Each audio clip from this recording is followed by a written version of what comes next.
All right, if you've got a VA disability rating stuck somewhere below 100%, but your service-connected conditions are making it impossible to actually hold down a job, then this is money you may have already earned and never claimed. So let's break it down, calm and clear. Here's the headline you've probably heard in a comment section or from a buddy at the VFW hall. You can get paid at the 100% rate even if your rating isn't 100%. And your gut reaction is probably the right one to have around here. Sounds too good to be true. Sounds like hype. So let me do what I always do. I'm going to show you what the official source actually says, and then what it really means for your check.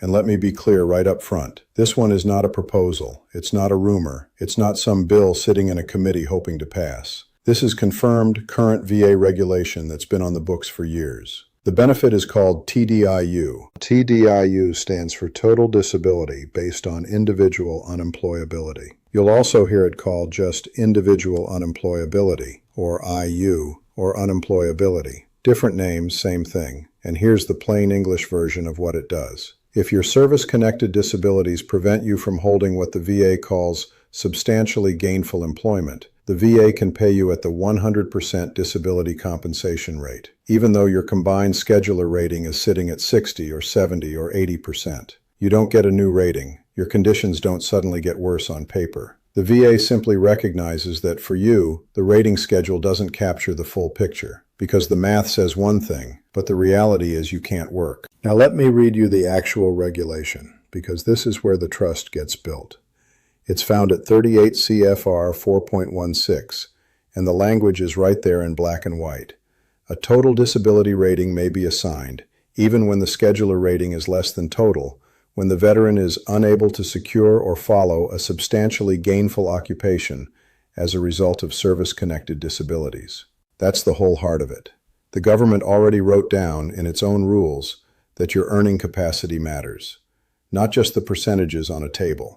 So this isn't me selling you something. This is the VA's own regulation working the way it was designed to. Here's why this matters so much for your wallet. And I want to put real numbers on it because vague talk doesn't help anybody. As of 2026, after the 2.8% cost of living adjustment that took effect on December 1st, 2025, a 100% disabled veteran with no dependents receives $3,938.58 a month. That's the figure straight off the VA's official rate tables. Now compare that to where you might be sitting right now. A veteran alone at 70% gets $1,808.45 a month. A veteran alone at 60% gets $1,435.02 a month. So if you're at 70% and TDIU moves you to the 100% rate, you're looking at roughly $2,130 more every single month. That's over $25,000 a year. If you're at 60%, the gap is more than $2,500 a month, north of $30,000 a year. Let that sit for a second. That's not a rounding error. Over 5 years, that's well over $100,000 in benefits that some veterans never claim, purely because they didn't know TDIU existed or assumed they'd never qualify. And here's a real-life way to think about it.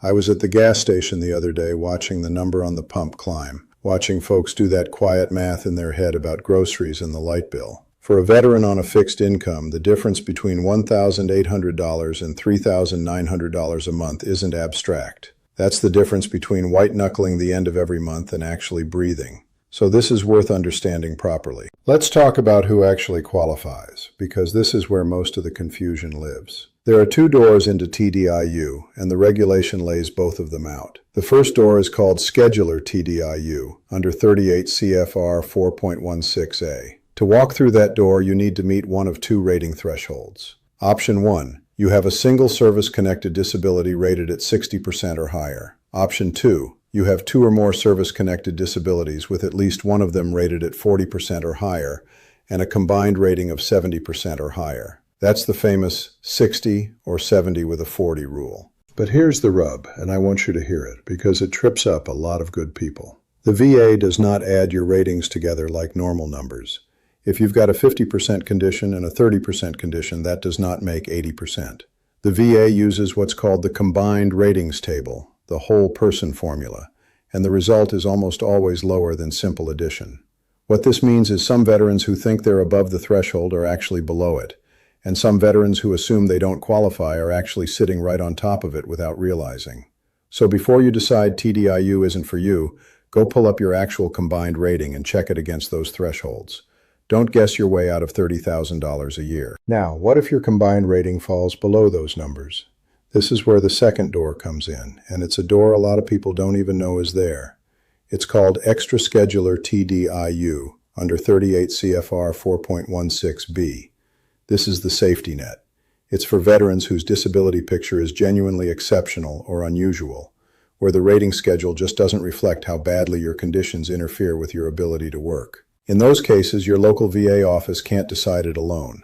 The claim gets forwarded up to the Director of Compensation Service for a closer look. It's a harder road, I won't pretend otherwise, but it exists. So even if your percentages don't hit the scheduler mark, the door is not necessarily closed.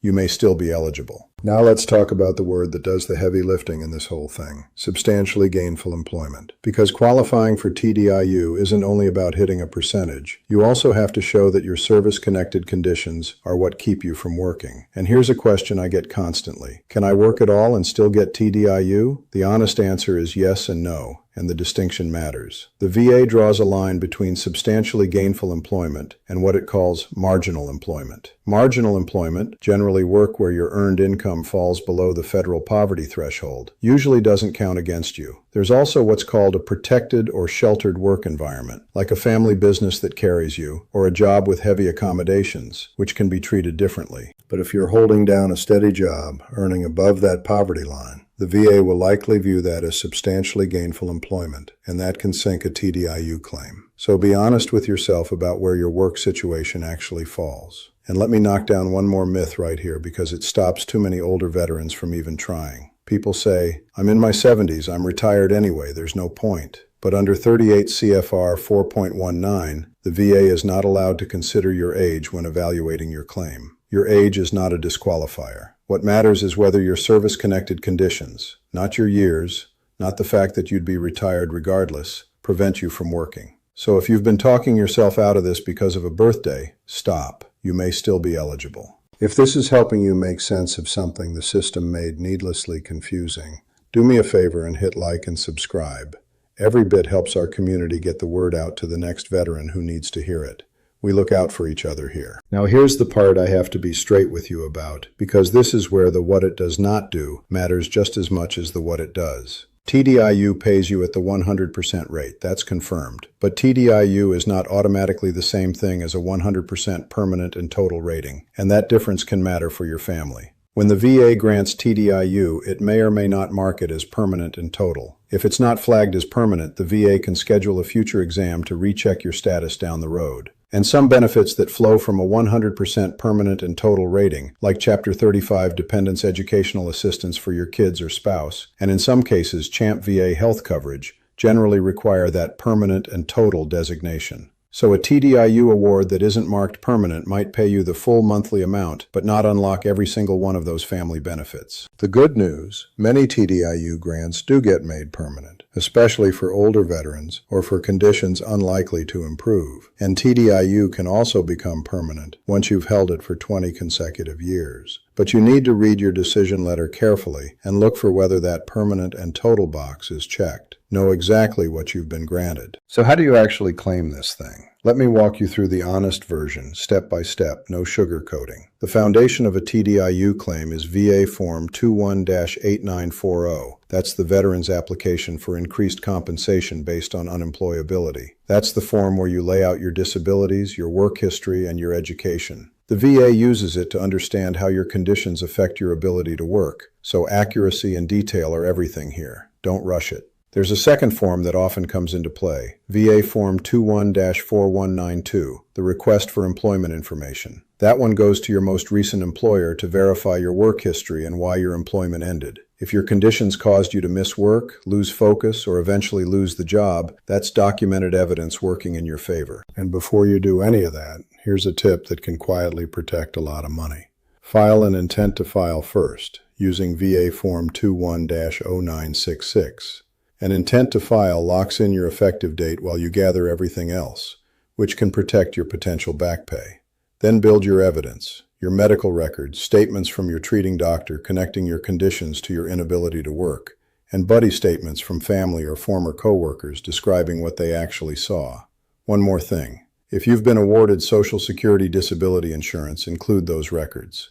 An SSDI award is not required for TDIU, but it's strong supporting evidence that your conditions keep you from working. Now let me talk about the common mistakes, because these are the ones that quietly cost veterans the benefit. Mistake number 1, assuming you don't qualify because of that combined rating math we talked about. Go check your real number. Mistake number 2, filling out the 2-1-8940 thin and vague. This form is your story. If you leave it bare, you're handing the decision maker nothing to work with. Mistake number 3, not understanding the work income line and either underselling or oversharing your employment situation without grasping how marginal versus substantially gainful work is judged. And here's the most important caution of all, the one I'd want a fellow veteran to tell me. Filing for TDIU, or filing for an increase in general, can prompt the VA to take a fresh look at your file. The VA does have the authority to reduce or terminate benefits, and a future exam can be scheduled.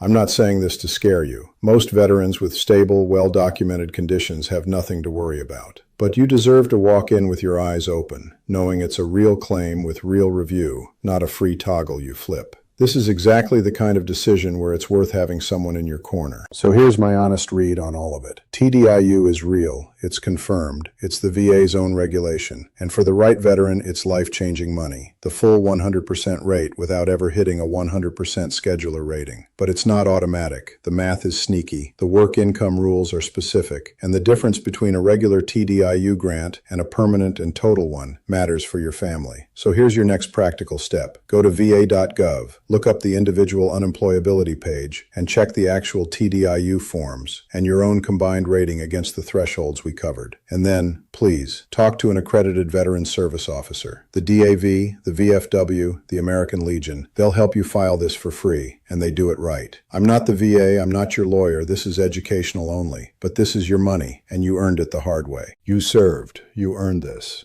My job is just making sure you actually know it's there to claim. Verify it, claim what's yours, and look out for each other. I'll see you in the next brief.